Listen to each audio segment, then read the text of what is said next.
Close your eyes and pray for salvation. We're returning to the lanky, lethal lad whose rampages often result in legendary losses of life. It's SCP-096, the Shy Guy. Longtime fans of the channel will no doubt know this anomalous monster like the back of their hand. After all, we have several videos on the subject that are definitely worth checking out sometime. But to get the full benefit of today's tale, we'll do a quick refresh for any potential newcomers in the audience. Good to have you here. Let's start with the basics. The first thing you'll probably notice about 096 is its daunting size and rather unusual bodily proportions. While mostly humanoid in shape, the Shy Guy has long dangling arms that almost reach the ground. Its body is thin and hairless, with opaque, clear, white pupilless eyes and a wide, gaping mouth. It is a truly chilling sight to behold, an abomination that conjures up nightmares just to look at it. And we mean that literally. You don't want to look at this thing. And we'll get to why in a moment.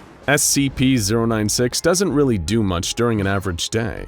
Usually, this tall, spindly humanoid entity will spend its downtime just aimlessly pacing around in its containment cell, and perhaps occasionally taking a nap. Pretty relatable, right? Especially if you've been trapped in your college dorm room during the lockdown. But if some unlucky soul should dare to look at SCP-096, specifically its horrible face, that's when the monster starts to act very differently. Now, someone doesn't have to be directly looking at SCP-096 to make this happen. Even glancing at a blurry, distorted photo of it or watching security footage of the creature can have the same deadly result. You see, the moment SCP-096's face is seen, the wiry monster will know. When this happens, the creature suffers what appears to be a psychological meltdown, covering its face with its huge claw-like hands and weeping. Hence the nickname Shy Guy. Utterly inconsolable and suffering from extreme emotional distress, eventually the creature will be unable to take it anymore. Standing up, SCP-096 will then travel towards whoever dared to look at it, using anomalous speed to hunt down the person that saw its face. The Foundation has proven that it is unquestionably impossible for anyone to hide from SCP-096.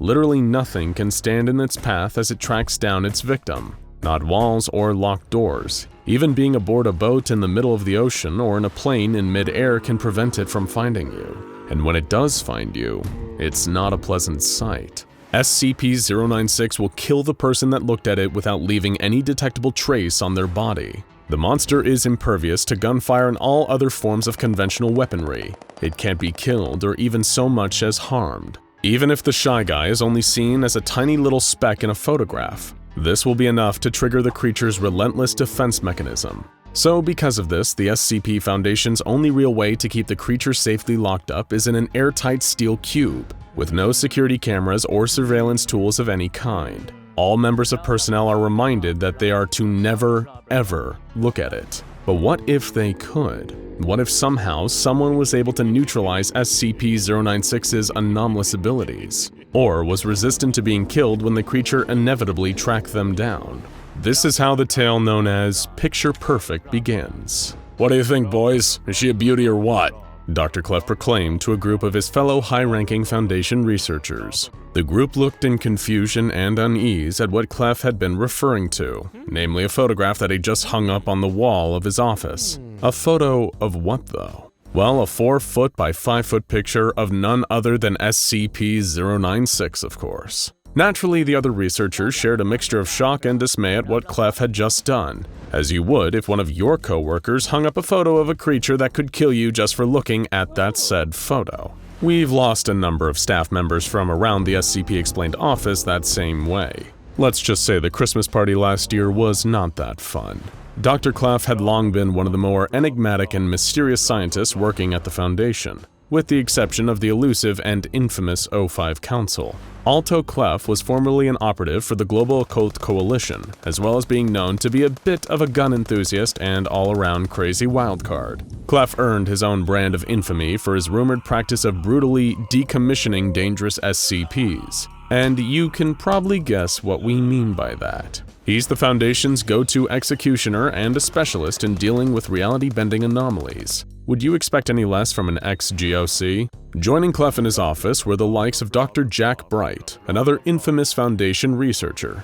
Dr. Bright, also known as SCP-963-2, was assigned to conduct experiments on an anomalous amulet, SCP-963, which resulted in his death at the hands of SCP-096, Abel.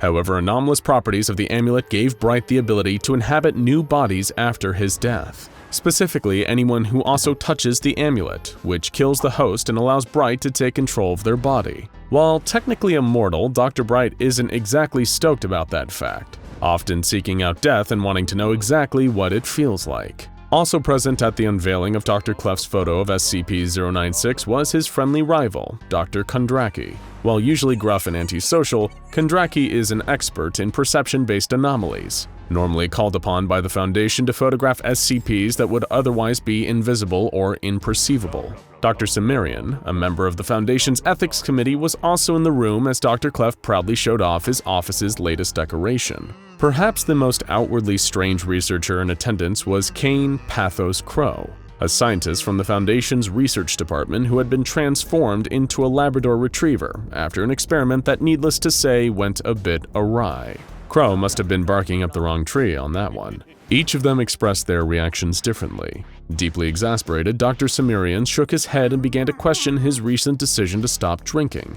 Meanwhile, Dr. Bright looked up at the painting with a bemused tilting of his head. He wondered if SCP-096 would come to kill him, and if it did, would it only do so once, or would the creature try again and again each time that Bright inhabited a new body? Perhaps, in an attempt to look away from the photo, Kane lowered his head and covered his snout with a paw, while Dr. Kondraki hung his head in deep disappointment. The only one among the group that seemed unaffected by the sight of the SCP-096 photograph was Dr. Charles Gears, another high-ranking SCP Foundation scientist. It was Gears who finally broke the uncomfortable silence, asking Dr. Clef the one question that had been on everyone's minds: why? Clef excitedly exclaimed that the photo was meant to be in celebration of SCP-096 finally having been neutralized, and according to the scientist, they were free to look at the creature's ugly mug all they wanted. The group stared in horror at the gaping mouth, the screaming expression of the monster that had killed so many people.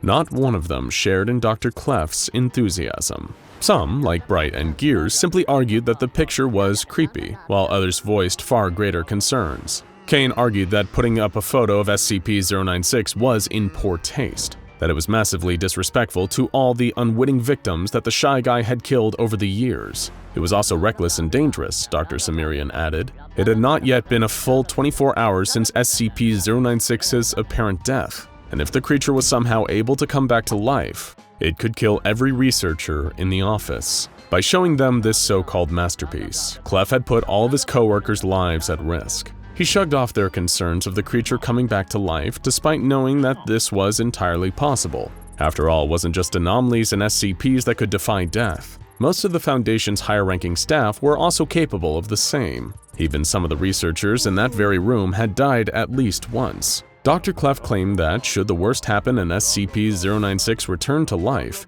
they could simply forget its face with amnestics. Clef claimed that they were now free of SCP-096's anomalous powers, thanks to the creature's termination. But the 4 men and 1 dog in his office with him failed to share his enthusiasm.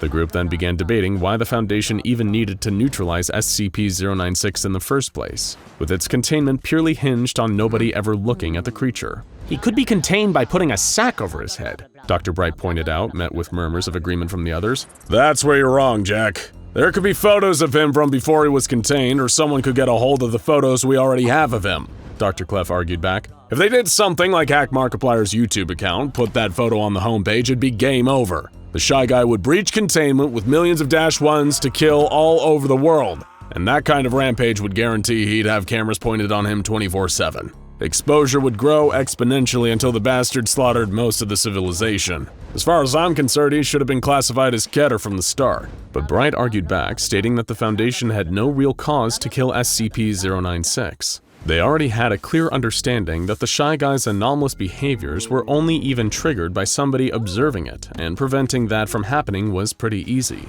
Killing the creature just seemed excessive, cruel even.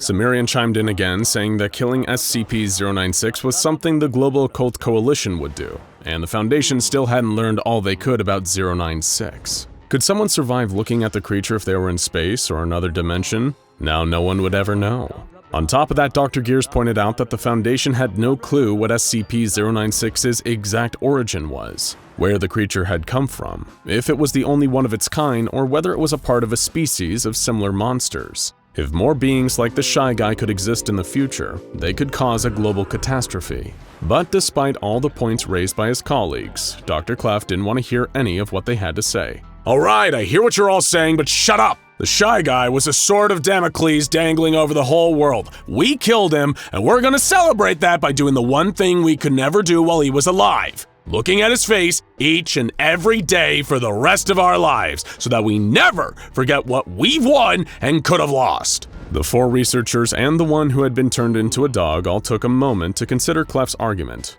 more courtesy than he had extended to them. They all looked up at the haunting, grotesque face of SCP-096 once more. As much as they protested the decision to have the creature killed, each of them secretly hoped it stayed neutralized, especially now that Clef was using SCP-096's photo as an office decoration. If the creature ever managed to come back, anyone that set foot in Clef's office and looked at the picture was as good as dead. Finally, Dr. Kondraki spoke up and threatened to resign Clef to one of the worst positions imaginable, critiquing first drafts of SCP reports by junior researchers. For a moment, Clef thought his rival was bluffing, but eventually decided it was better to be safe than sorry. As the Gun-Ho Foundation scientist begrudgingly pulled the photo from his office wall, he muttered to the group, "Oh, none of you appreciate postmodern art." Now go check out SCP-096 Shy Guy Escape Incident 096-1-A Containment Breach. At SCP-096, look at a picture of Shy Guy in Space, the Shy Guy Questions and Theories for more on the legendary Shy Guy.